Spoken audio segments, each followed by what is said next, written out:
Hello and welcome back to another lesson of the Logos and Letters. My name is Liam and we're going to press on with this new topic, this third genus of quality, which is split between twins, a pair of twins you could say, of affections, passions and affective qualities.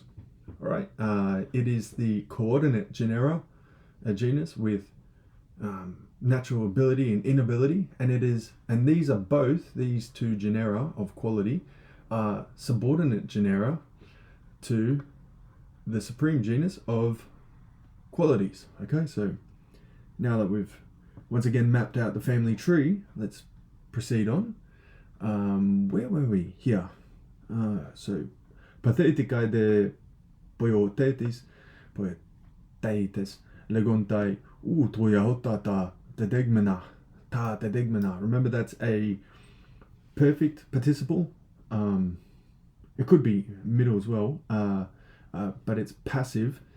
Things being which have been received. Das poiotetas pepontai. So pepontai, we're going to see this verb and many related verbs frequently in this text, and it means to have suffered something. And we don't mean suffer as in like something getting injured or harmed by another thing. It just means like suffer a passion or an affection, all right, undergo some change in a way. Comes from pasco, which means I suffer or I am changed, you know. So in some way, so qualities that have changed in some way. So utegarto meli toi pepontenai di legatai gluku. So remember, meli, honey as a substance, right? Melissa in English is related to this word. Honey has received, the things that it has received is such a thing as sweetness, glucutes, right? And now it is said to be sweet, gluku, right? The substance of honey has received the sweetness, and you can explain that through whatever chemicals and science you want, but that's the state of it, and it is said to be sweet when we perceive it. All right, but it doesn't actually it's not actually affected in any way. It doesn't suffer any way from having the sweetness. All right, uteton alon ton toyuton uden homoios de tutois kai he thermotes kai he sucrotes patheticae poetais legontai toi autata de degmena pepon thenaiti. It hasn't suffered in any way for things to receive, or it hasn't been affected in any way. Let me put it in that term. It hasn't been affected or hasn't changed in any way to have these qualities. So the sun isn't affected by its heat. The snow isn't affected by its cold. The coldness of the sun and the heat of the coldness of the snow and the heat of the sun affect other things. Okay, so that's how that works. It's not like the substance is being changed by it. It's not being attacked from within, if you want to consider it that way. It's changing what's around it. It's affecting what's around it. Okay, that's how we need to clarify this. So hey thermotes, heat, hey sucrotes, which is cold, patheticae poete poiotetes legontai. So heat and cold are affective qualities. They're permanent. They're in there. They're there for the long run. And the things that have received them, the degmena, do not suffer in any way. Okay.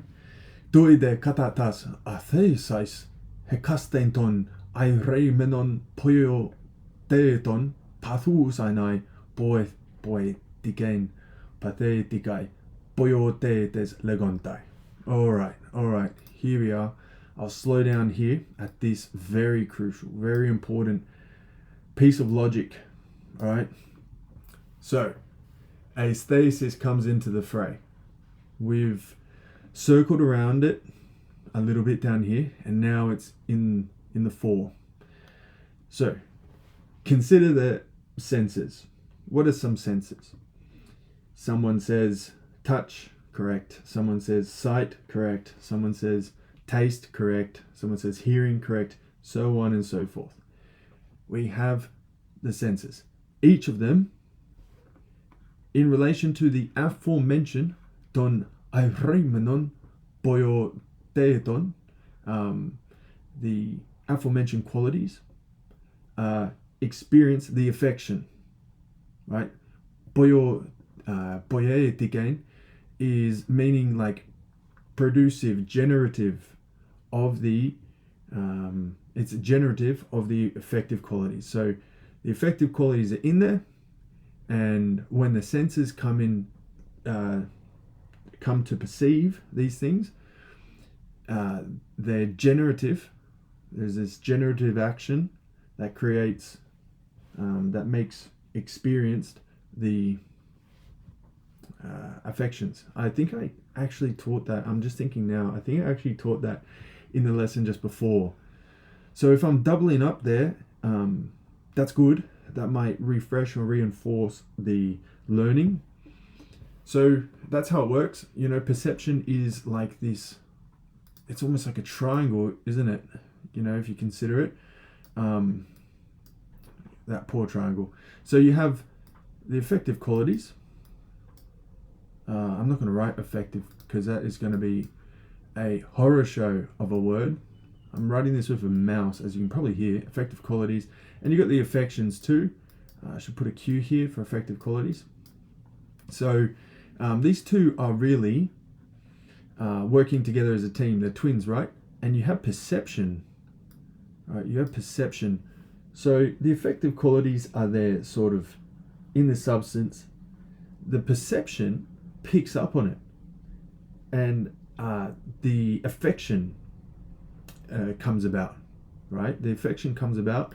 So the affection has a lot to do with like handshaking with the perception in a way, because we get things like sweet and sour and bitter, okay, from this, and sweetness, sourness, and bitterness from this. All right, so the twins, they both interact with this third element, which is the perception. All right, and the perception is sort of generative when it comes into contact with these affective qualities. All right, I'm going to say no more about that before I spin myself out talking about that. So, heitegar glukutes pathosti katatein gyusin, right? Taste, according to taste. Jesus, I need a highlighter here. So, according to taste, katatein gyusin and boyoye kai he thermotes, right? Katatein afein, right? Heat according to touch, right? Many of us have experienced that as an infant or young child, of learning the hard way that indeed ten afein, hafein, is a good way of learning if something is hot or not, like touching it. Homoyos de kai hayalai, right? Lukotes de kai melania kai hai alai, kroyai, so colors, right? He's talking about kroyai there. Uton auton tropon dois aireimenois. Okay, so colors are not in the same way spoken, so we'll save that for next. Let's just keep this a short and sweet lesson, no pun intended. So glukutes pathosti, so sweetness creates some feeling, doesn't it, in the taste. Katatein gyusin and boyai, right? It almost sounds like employ there, but it like makes in. So in the taste, sweetness makes creates some form of feeling, right? And that's according to taste. So I think the logic has been laid out there quite well, how qualities interact with perception. He's really building upon that. I think we've thoroughly covered the groundwork for it, and especially established how perception plays such a role. Okay, now connect this, before I wrap this lesson up. This is quite a subtle point, all right? if you're doing a logic course, this might impress your teacher or whatnot. We've just mentioned perception. Where did we last meet perception? Chapter 7, right? The supreme genus of relations. So did we not speak about the perceivable, the perceiver, and the perception? Now, I don't know if I want to spoon feed this to you or not, but if you want to, go back and think about that lesson, or if you already remember it well enough, consider that lesson in relation to what we're talking about now, and see how qualities and relations are actually so side by side. They're arm in arm, like how gentlemen of the 1800s used to walk with one another. You see those remastered colored visions of men walking arm in arm down the streets of Paris or London or whatnot. And that's how relations and qualities are. Because, well, there's a relation established when things are perceived. Ask the Catholic and Orthodox Church what they think about that. Right? They will point to all their sacraments and say, yes, indeed, there is a relation when you perceive something. But I'll leave that piece of theology to the side. Come back to this.